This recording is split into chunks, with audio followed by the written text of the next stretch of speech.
Hello, and welcome to Martinis and Bikinis, the podcast for everything under the sun. I am your hostess, Veronica Droulia, and I am here to help you navigate your 20s through all things lifestyle, beauty, and fashion. So, if you're ready, let's dive into today's episode. I love how we subbed martinis for boxed wine because for some reason this seems on brand. I'm not sure why. It feels right. I really should have got like a Franzia or like Franzia, however you say it. I think it's Franzia. Franzia? Yeah, we can slap the bag next time. We're totally doing that. I am holding you to that because I feel like that would be iconic. I feel like people just need to see that. Also, last time I slapped the bag, I got an ulcer. So I feel like it's, it would make sense. Why do I feel like that's probably more common than people realize? Yeah. You're exchanging a lot of germs. Yeah. When was the last time? I exchanged germs or last time? I was going to say yesterday. Oh my gosh, we're going to get into that. But no, the last time you slapped the bag. I can't remember the last time I did. The last time I slapped a bag was... Oh my gosh. A bag. I'm joking. Anyways, was freshman year of college. I love that for you. Well, we're bringing it back to your roots. Thank you. So it's actually really funny how we met. Yeah. Because I feel like that is kind of a part of your roots somehow. Mm-hmm. Because we're both Southern ladies. Southern males. Mm-hmm. We don't have accents. No. People think I'm lying when I say I'm from Texas. The same thing happened to you. Mm-hmm. They're like, where's your accent? So cute. Why don't you have one? I'm like, I don't know, okay? Like, just trust me. Yeah.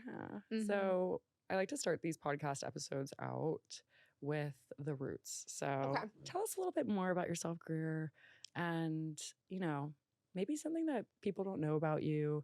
And yeah, we can just get on into it. Okay, yeah. I mean, a little bit about me. I feel like it's like every time you do like the elevator pitch, it's always like, where do I start? Yeah. What is this Spark Notes? Where do I even begin? Yeah, let's get deep. How deep? Like in the womb? Yeah. Maybe a little after that. A little after that? Got it. Fair.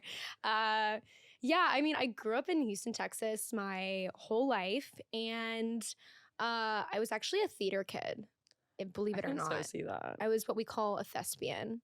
So that's so weird that you say that because I actually saw a sweatshirt earlier of somebody walking around and it said NYU thespian. Did you think it said lesbian? No, I just was like, wow, that's like the coolest sweatshirt I've ever seen. Right? Yeah. I know. I was actually on the varsity team, acting team. Like I went to this high school that the theater there was so big compared to football that we created our own JV varsity team for theater. That's sick. Yeah, it was cool. Yeah. So did you have any like crazy roles or? I was Morticia in the Addams Family. Wow. That was fun. I can see that. Mm-hmm. I could see that. So that was cool. And then when I was younger, I used to dance competitively in Latin ballroom. Like my dad would do a bronze tan on me in the shower. And then like I would go and compete in like parts of Texas. So whenever I did Morticia, there was a tango dance. So I was able to just like crush it. And actually there was a scene that happened where my wig fell off. Oh no. And you know what I did? What'd you do? I picked up the wig and I threw it into the crowd. And I go, oh, I didn't need it anyway. And oh my gosh, on the spot like that? On the spot. The show must go on, Veronica. The show must go on. Yeah. So I thought I was going to be an actress. I thought that was my calling. And then I just kept pushing it back. I was like, oh, let me go get a degree. And then, once I have that as a backup plan, if it doesn't work out, then at least I have a degree to fall back on so that I can still make money and survive and put food on the table. And I just kept kind of putting out excuses constantly, not to pursue it. But honestly, I realized like as I grew up that a lifestyle that surrounds that isn't what I wanted for myself. And so when I got to college, I got my degree in business and in marketing. And then I got a job. I moved straight to New York during the pandemic. I graduated in 2020. And instead of just going back to Texas, I was like, I know if I go home, I'm not going to leave. Like I just need to pack up my bags. Horizon. Yeah, exactly. I just need to pack up my bags and go. And so I moved here 2020 and I got the first job I could possibly get. And I was selling suits during the pandemic. So I was stopping people on the street. Suits, like legitimate, like tailored, blazer or tailored suits, tailored custom suits. That's cool. During the pandemic, 2020, when obviously everyone needed a suit. So seems like a hard time to sell a suit. Yeah, it wasn't the easiest. And it got to the point where no one was wearing suits. So like the company I worked for actually created custom loungewear. Oh. Was it like a suit that it was sweats? Like cargo, sweats, fleeces. That is so interesting. It was so interesting. And I would stop random men in the street and I would say to them, I would flirt. I would say, oh my God, I love what you're wearing. Where did you get it? And then they're so flattered that someone's stopping them in the street and complimenting their Banana Republic suit. And then they tell me where it's from. And I'm like, oh my God, this is such a coincidence. I'm actually a stylist in the city. You should come by my office sometime. And I would drag these men all the way to my office in the city. And they would buy like a $5,000 suit off of me. Wow. So that was my first gig. You're a genius. Thank you. I was following, it's not all me. I was following the blueprint that worked. But yeah, flirting was your currency. It is. Yeah. I mean, with everything. I mean, I flirt with women too. Yeah. So I think sometimes it's like a good sales approach, but it's also just a fun way to live life. Agreed. Yeah. Yeah. So that was my first gig. And then I somehow swindled a job in medical sales. And I didn't even know I didn't know anything going into it. There was actually no training at the position. I kind of just had to sell to the 1% dermatologists in the country, like in New York, some of the smartest people selling capital equipment that was like $500K to these like really smart doctors. I had no idea what I was doing. I was 22 and somehow figured it out. And then I just kind of felt like something was missing and I had no creative release anymore. I was doing really well. I was a really great salesperson because of my acting background, because I'm able to pitch and I'm able to sell myself as an individual. But I felt like I just had no creative release anymore and I was craving it. So whenever The Bachelor came around, I was just so excited to be in front of a camera. Yeah. I was like, let's do it. I'm so single, it hurts. I've been single at the time when I applied, I was single for about 5 years. And I was like, I'm probably the problem, but let's go.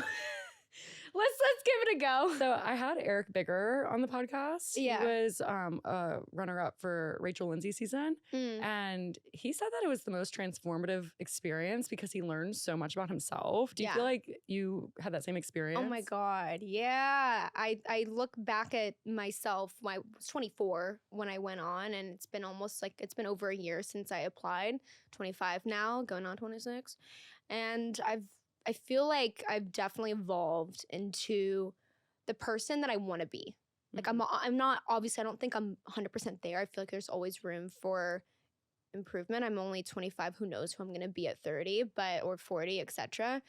But I think the growth that I went through this past year has definitely sped up that evolution. Yeah, I love that. I feel like maybe that's a sign for people if they're feeling, bored with their dating life or, wanting to mix things up a little and, maybe even get behind or not behind, but in front of the camera. Just go on reality. I was like, whatever. And we're just having fun. Yeah. I mean, I was like, I'm 24.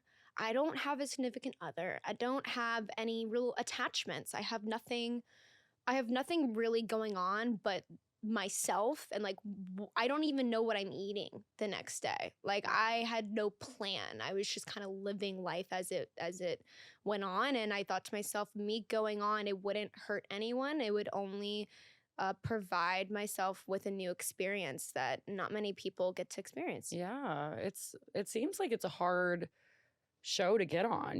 They obviously have a wide selection of people, and they pick the best of the best for, that particular person. And I think it's great. I wouldn't say I was the best of the best. Aww. I would say Why do you say that? I would just say that I think maybe I fit a role they wanted me, to be a part of. Right. I just got lucky. Yeah. Yeah. Yeah. I don't think lucky girl syndrome. It's real. It is real. I totally believe in lucky girl syndrome. Yeah. For sure. But yeah, things don't just always happen, and you obviously have to take action, and hopefully it unfolds in your favor. But yeah, for sure. What was your experience like? And if you want to just remind people that are listening about, your time on the show and, any sort of like key things that happened, I think that would be great. Yeah, actually the night one, I thought I was going home. Really? Yeah, before I even flew to LA, I told the job that I was at before, I said, guys, don't you worry. Like, I'll see you next Monday. I'm just going to go on for a night. There's no way I'm going to make it that far. And by the time I got to talk to Zach, I was heavily intoxicated. Slap the bag. Yeah, like oh my God, I had so much champagne, so much bubbly that made me bubbly by the time I got to talk to him. And yeah, it just felt like the first night, I just felt like I was really talking to a friend. And I feel like he definitely agreed with that. And I somehow won him over that night, and I guess made a great impression. But I really wasn't expecting myself to even go as far as I did. And I remember as time went on, I just had no strategy of being there. I just really, I thought he was really great, and I just wanted to know more. And it was just like frustrating, every week that goes by, like you just like, that time keeps passing, and that time is really of the essence. And if you're not making the most of your time, then that can really hinder your relationship. Yeah. Do you feel like some people were playing it more as a game, as, you were kind of just going through it, experiencing it, and enjoying the process? I don't want to speak for others. Yeah. Like I just know from my personal experience, going into it, I was very naive. And going into it, I'm such an in the moment person, and I'm very impulsive, and I don't leave with my head always. I usually do leave with my heart. And when I was in the moment, I told myself, I was like, you know what? I know this is unconventional. I know this is a weird circumstance, but you just gotta feel what you feel, and you gotta say what you need to say, and hopefully that'll be enough. Yeah. And I obviously, like, me and Zach weren't right for each other. And oh my God, who he ended up with, she is amazing. Yeah. I feel like everybody always finds their way to one another. So, his journey ended up, with the person he was supposed to be with. Yeah. But we have to talk about the Zoom call. We have to. Because personally, and sorry, Zach, I'm kind of coming at you a bit, but his response was like not it. Oh my God, when this was happening, I don't know if people noticed, but the iPad was shaking. It was moving so fast, like it was so wobbly because my leg was shaking so fast. I was freaking out. Like, on the outside, I'm smiling because I'm so uncomfortable. I laugh when I'm so uncomfortable. So usually when I'm laughing, I'm probably uncomfortable.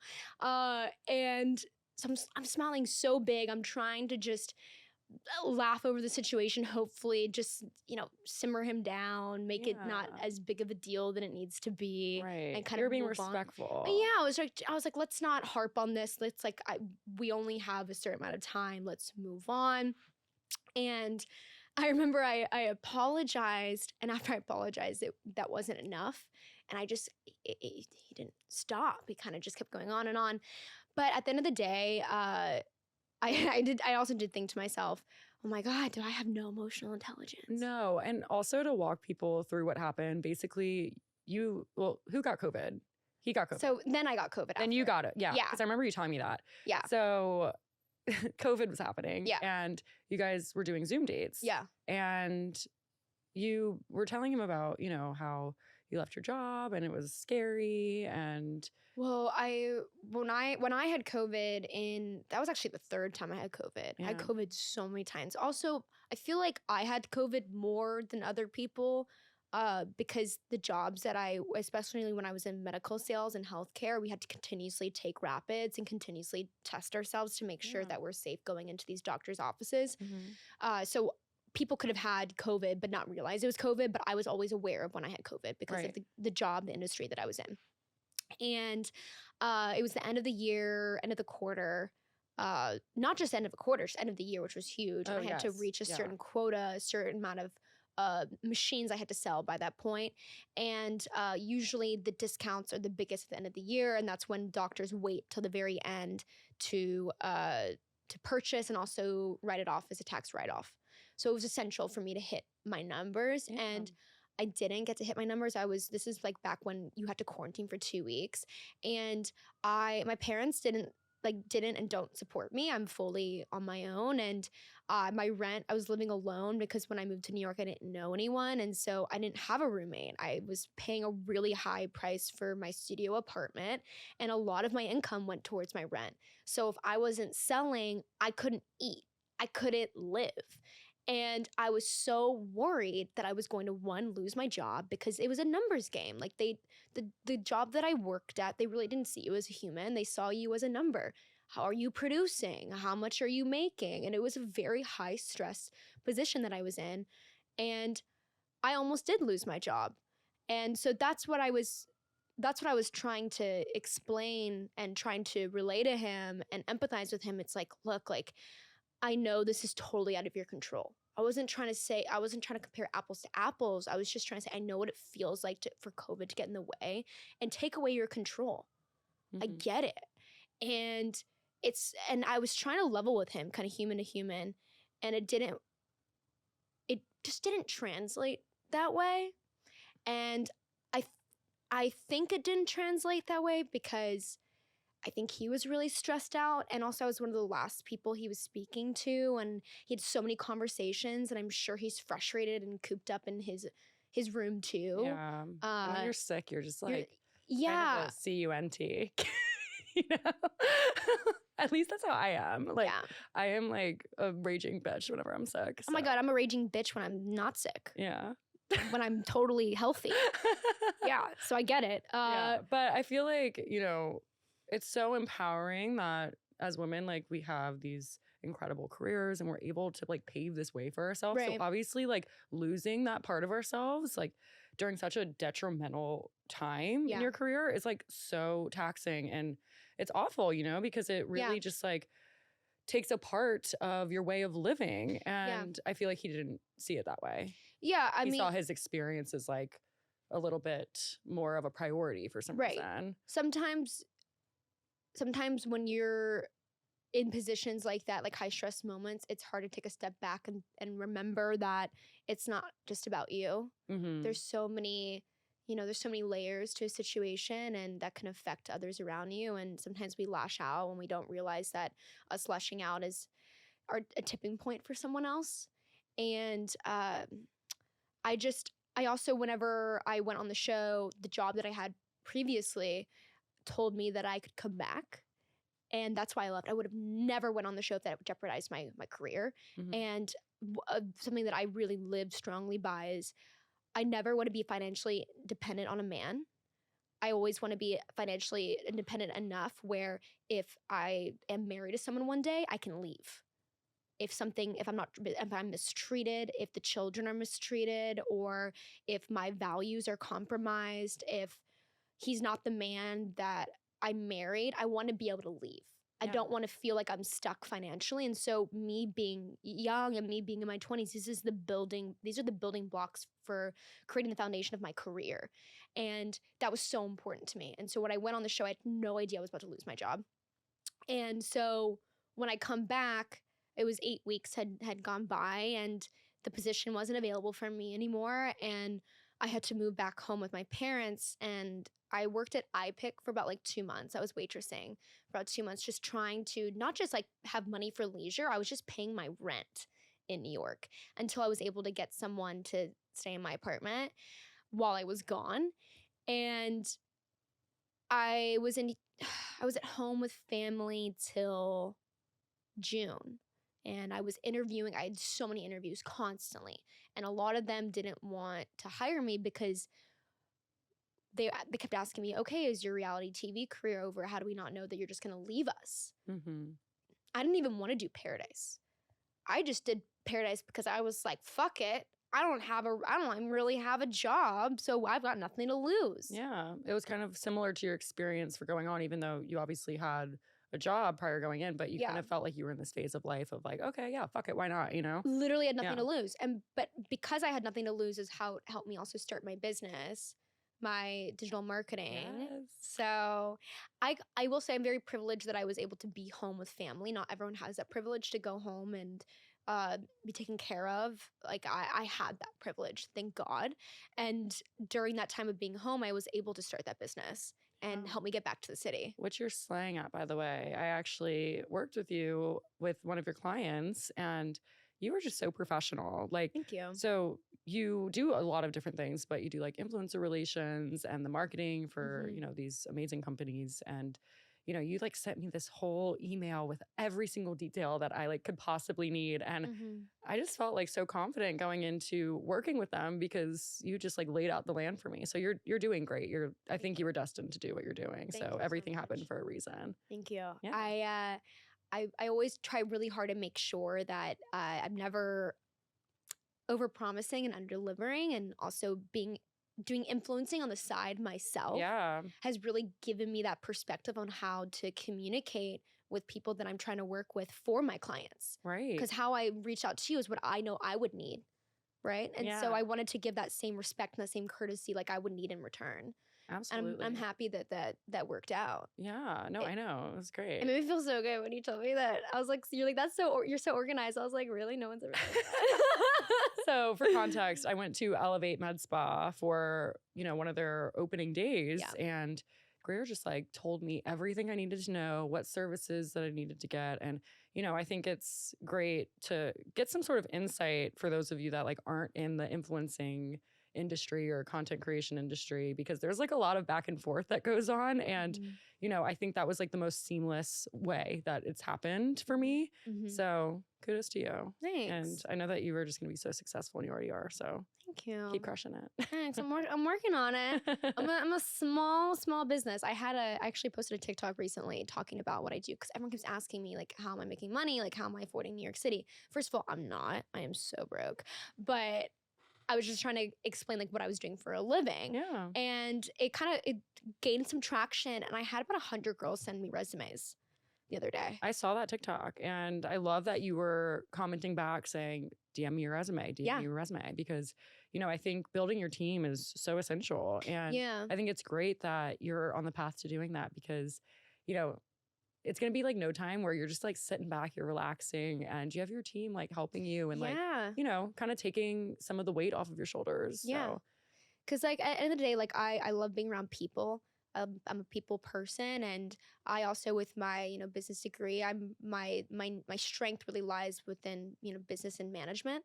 And so I'm hoping I'm able to manage a team eventually, so they can actually be able to do what I was doing by myself, but that it's able to translate into my work. Absolutely. Well, so I'm so proud of you. Thank you. I feel like it's rare to like, you know, go on a show like The Bachelor and, you know, have the experiences that you had, and then bounce back and be like, you know what, I'm going to do like, not like a complete like 180, but like, you know, I'm going to be an entrepreneur and I'm going to do that instead. And I know that you're like obviously doing influencing too, but like combining those things together is like chef's kiss, because they do go hand in hand, you know?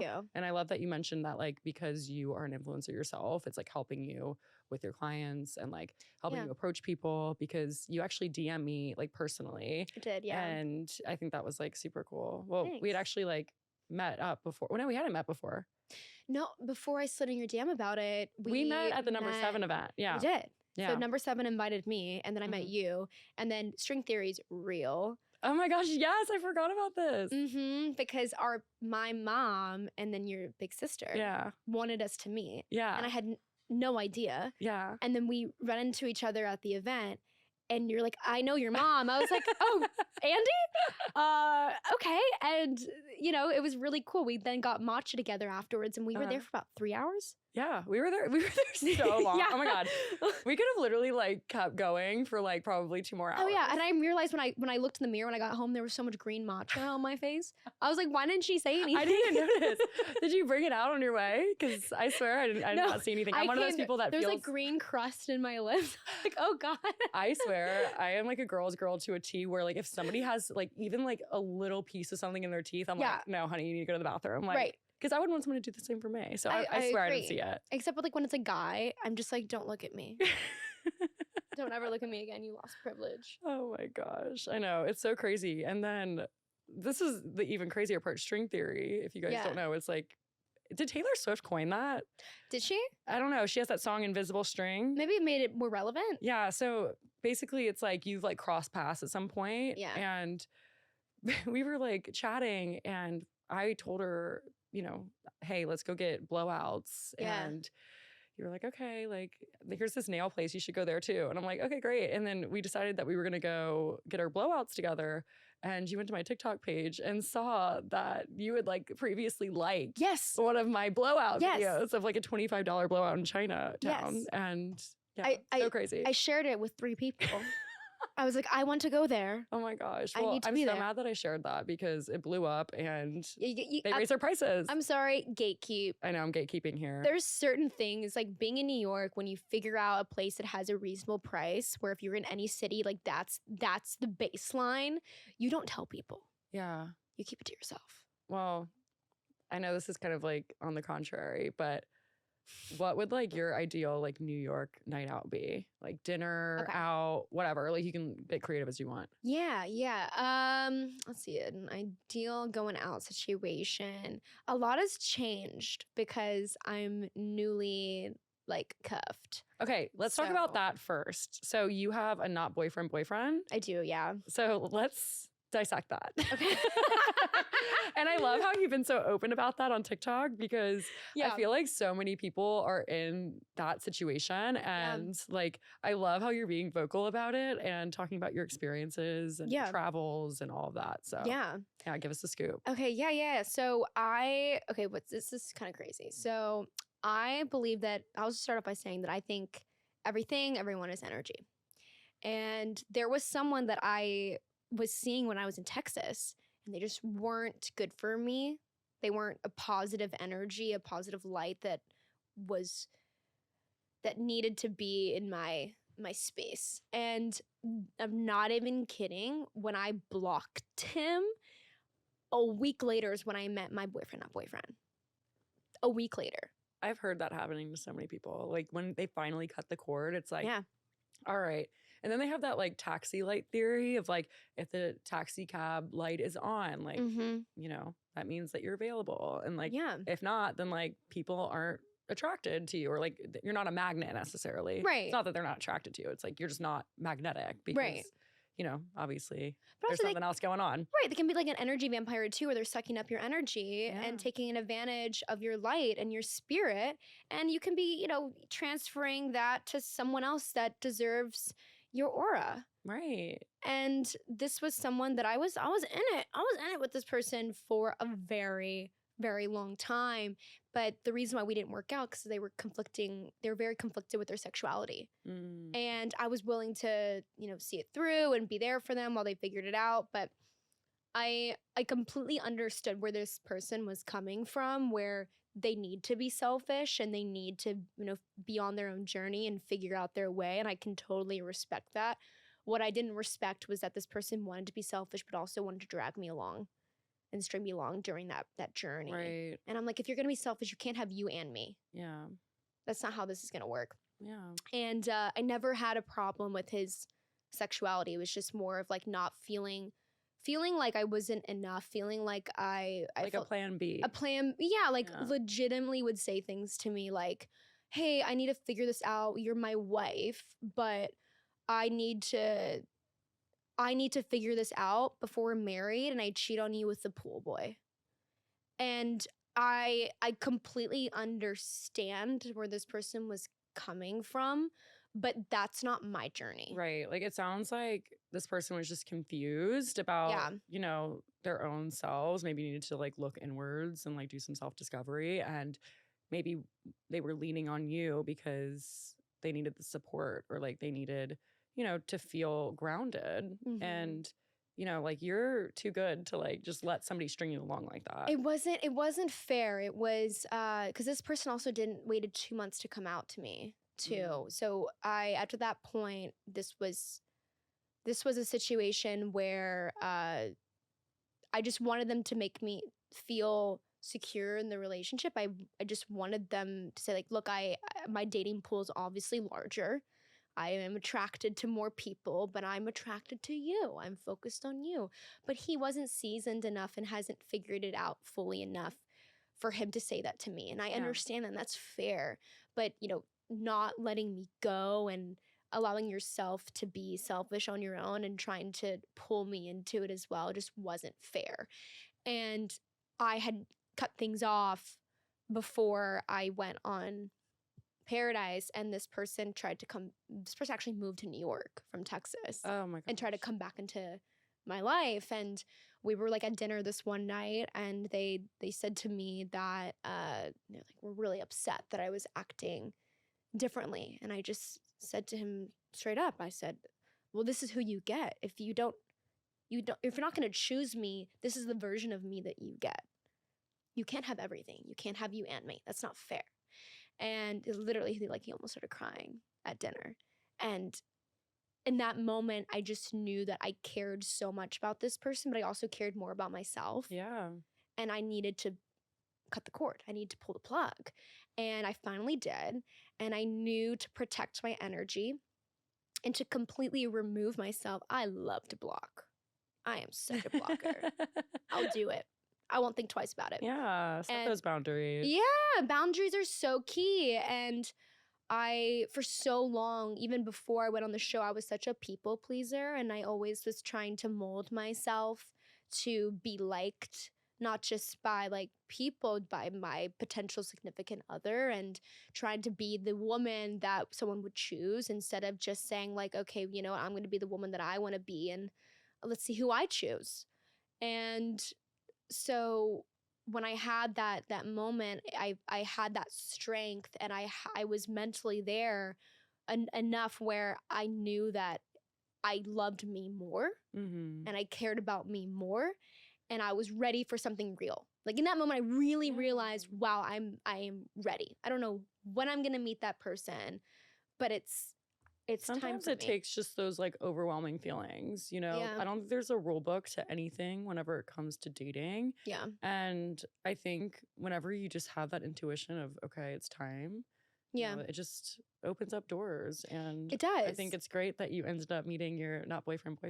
Oh yeah. No, so literally And now you guys are like jet setting, you're going all over the world, and it seems like he's like treating you really well. So I'm excited to like stay tuned with the journey of this relationship. Me too. We'll see if it becomes a relationship. But it seems like you're just enjoying it, Yeah, he makes me really happy, and when I talk about him, I feel like I'm floating. And he's just been amazing for me. And at the same time too, I think it is a green flag that things aren't being rushed, is that we're actually taking the time to know each other, because the 3-month rule is real. I strongly believe that. Oh, we've had somebody on before. Her name's Taylor Everett, and she talks about her 3-3-6 rule. So, within the first 3 dates, you should know, like, if this is somebody you want to continue dating.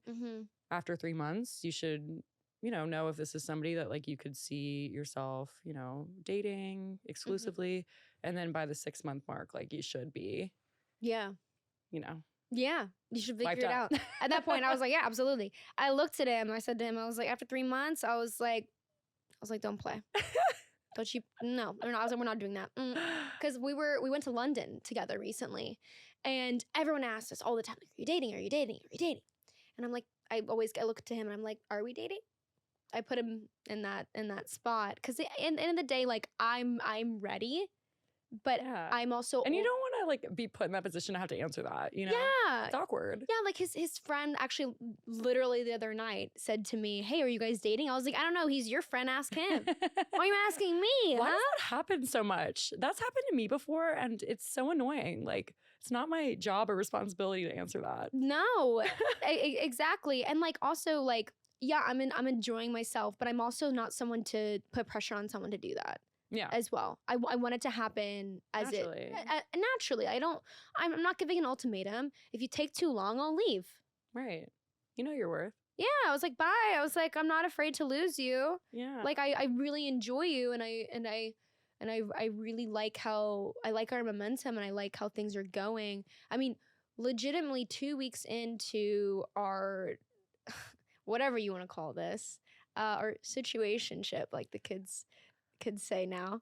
But I feel like that has a bad connotation, you know, because usually that's like people that have been together for a really long time where like nothing's ever kind of titled or, you know, settled and understood in the relationship. I feel like this is just like the beginnings and this is like the fun part. It's like the honeymoon stage kind of. For sure. Yeah. Even though I'm hoping so like I remember once seeing this video, someone talking about the honeymoon stage, and they said that the honeymoon stage should actually never end.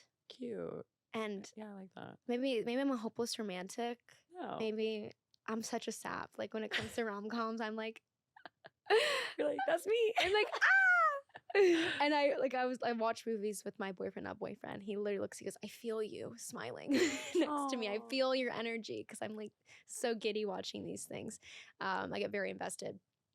But no, I think like if you don't have it's not financial problems, if you don't have all these external issues that can get in the way that are totally out of your control, like when it comes to kids, when it comes to a mortgage, like things that add pressure onto a relationship, I feel like it should be a honeymoon phase. This is the fun part. This is the easy part. We're like basically, we have a never-ending sleepover. Cute. It's sleepaway camp, babe. I love that. So I don't know. I just really, I knew that he was someone I was okay with being exclusive with when 2 weeks into knowing each other, he helped move me into my new apartment. That is such a green flag. Mm-hmm. Such a green flag. It's wavering. That's amazing. I didn't lift a finger. So I feel like you'll appreciate this, but I feel like I've coined this. I need to trademark it, honestly. But sexy, chaotic era. I feel like you've had one of those. And yeah. For a long time. It wasn't an era, it was a century, babe. I feel like you would give really good advice to somebody that's like maybe wanting a relationship and maybe hasn't done the inner work or like really experienced like the fun part of dating and just being single. What advice would you give to somebody that just needs to like go off on their like sexy, chaotic journey, like their sexy, chaotic chapter of life? Like, I feel like maybe like going and dating new people and having new experiences, but like I feel like you have like a really good head on your shoulders when it comes to dating and like knowing like what times are right for like certain versions of yourself, you know? So like now that you're in this, you know, not boyfriend chapter, like you know that you're like willing, able, and ready to be in it, you know? But I feel like you had that time where you were just like enjoying yourself and enjoying life. And you know, I wish more people would do that. I was definitely enjoying it for a very long time. I feel like I took like an extra lap, like you know, like 4 years of college, but you do like the extra, like the 5th year. Right? Oh, yeah, that's kind of felt like for me. I was just like, oh, this is fun. Let me do like another lap. Like, who cares? Not ready to graduate yet. And you know, be cuffed. But I've been through so many different phases. Honestly, like I went through the phase called the meal plan, where I downloaded Hinge and I went on so many dates every single day where it was called the meal plan. That's hilarious. I've never heard it. Yeah. That's how I got fed. Oh, you know, like mentally, emotionally, and like physically. Oh my gosh, clip. That is a clip. I am so excited for people to learn about that. That is amazing. I've never heard it called that. It was amazing. It was great. I ate really well. Is honestly how I'm able to give recommendations to. But gosh. yeah, I mean, like when I first got here, I didn't know anyone, and I also used my dates to introduce me to women. Yeah, like new friends. New friends, yeah. Like I would like ditch my date and like flirt with the girls, and then say like, "Oh my god, let's get brunch," and then we would get brunch, and then we would become friends. So it was also my way of like making friends and not doing the whole Bumble stuff, which I've done. Yeah. By the way, I went on like 2 dates with like, these 2 girls and like friend dates. We didn't make it through, but it's okay. It's okay. I feel like it works for some people. It doesn't for others. Exactly. But speaking of, the meal plan and dating in New York, have you had time to think about your ideal night out in New York? My ideal night out? Okay. I would say me now. I'll give you the answer of me like before boyfriend, not boyfriend, and then I'll give you like the more stay-at-home girlfriend type of answer. Does that sound good? Yeah, I love that. Okay, cool. So the before me would probably be dinner at where would I say? I love Shin East. Shin East is my favorite omakase in the city, and it's so cheap. It's like $65 for a full omakase. That or Sugarfish. Yeah. Because Sugarfish you can get it for $45, and tips are included in the price, which is great. So that was nice. So like I would do like start off the night with a dinner, and then after that probably go to like a lounge bar afterwards, maybe Butterfly, something chic, maybe even Socialista. And then afterwards, because I had no responsibilities and like didn't actually have to be home at a certain hour to make someone feel okay and safe, I would, end up at maybe Gospel.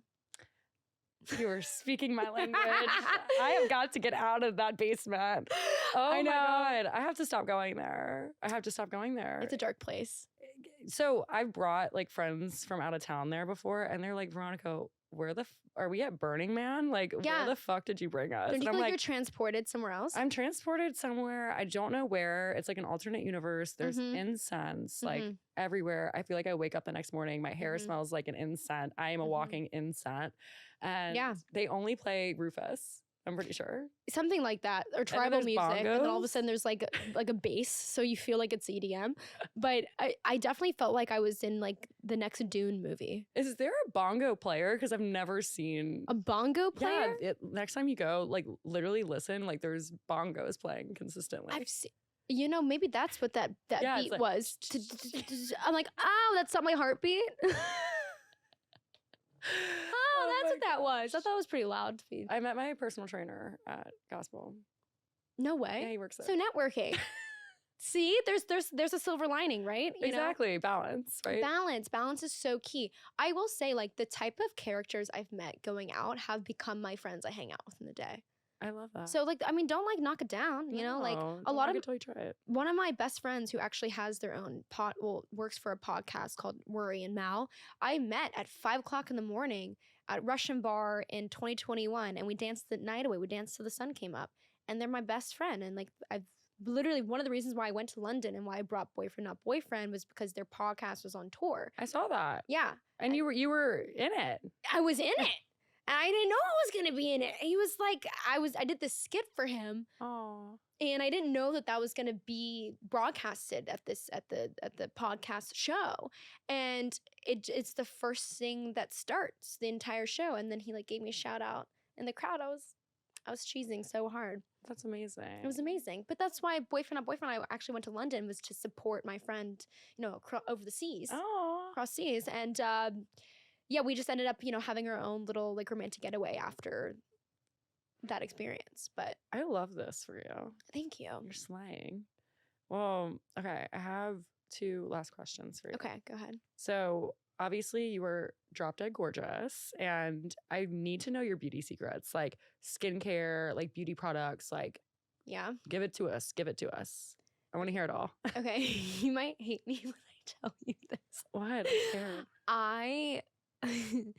I barely wash my face. No, that's okay. But when I do, obviously, like I take my makeup off every single night. Like I try. Well, I'm lying. Why is it that people that don't wash their face always have the best skin? Like, is there something that I'm missing? Yeah. You're like, yeah.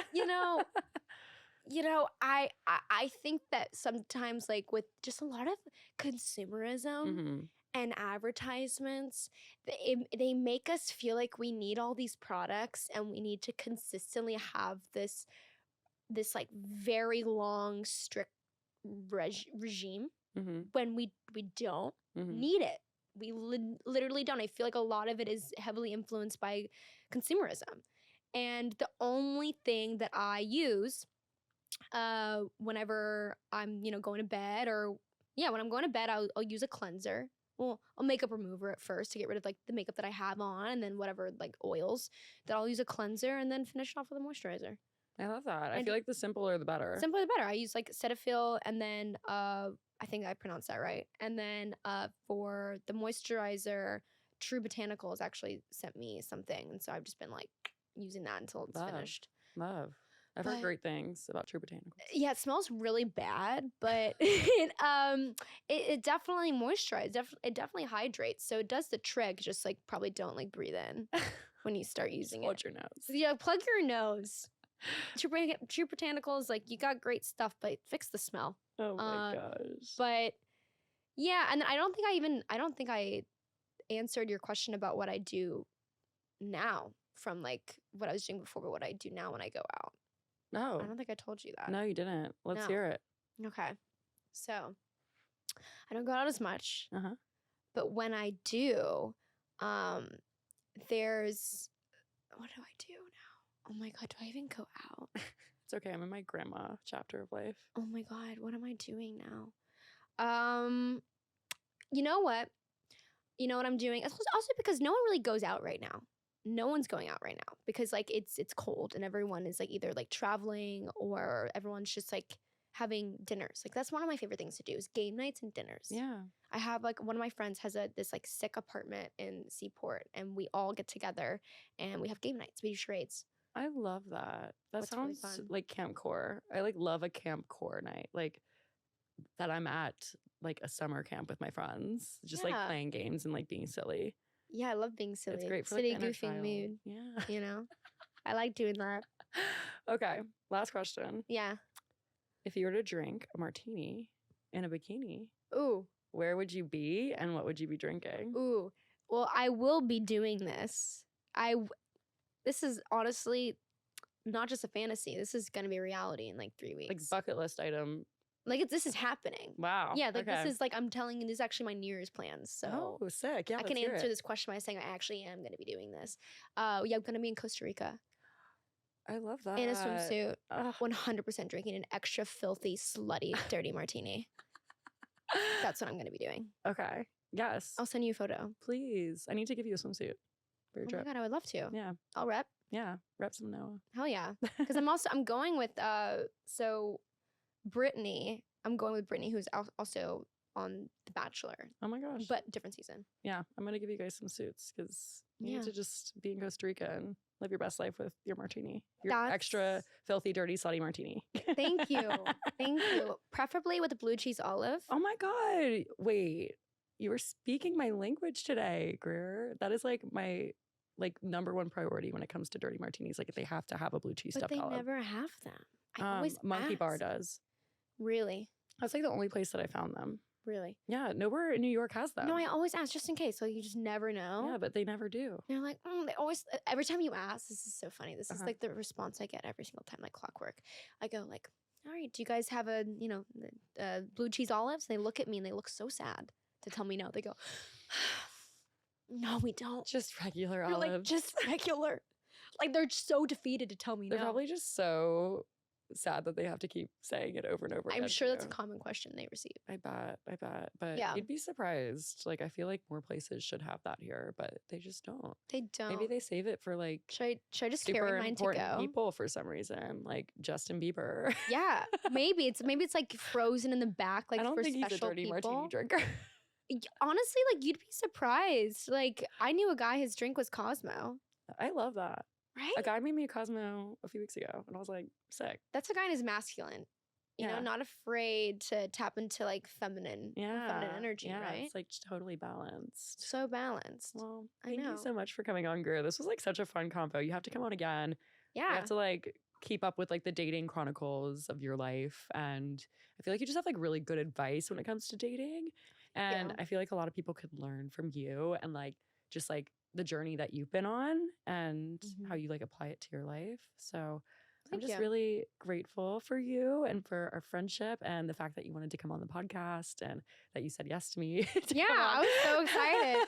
I mean, let's be real. Everyone loves to talk about themselves. Oh my gosh. Well, you know, I think this is just a really great space for people to like learn more about people as opposed to like just a social media clip or even like being on The Bachelor and like having an edit a certain way. You know, I think it's like great to kind of just like broaden the horizons and like have like a deeper conversation. So I really appreciate it. Well, I appreciate you giving me the space to even, you know, further maybe tell a little more of who I am. Yeah. So I appreciate that. Yeah. Yeah. Absolutely. I felt very safe in this space with you. Oh, thank you. Thank you. It's like my goal. Oh my God. No, thank you. I feel like we're going to go back and forth forever. But seriously, thank you so much, Greer, for coming on. And guys, if you liked this episode, please remember to like, rate, and subscribe to this podcast. And Greer, if you would like to share your social media handles so people can connect with you and be friends, feel free to do so. Let's be friends, you guys. I always say never have enough friends. Cheerio_Greerio. Follow me. Cute. Thank you. I love it. Well, thank you so much, Greer. And I'll see you guys next week. Bye. Ta-ta. Toodaloo.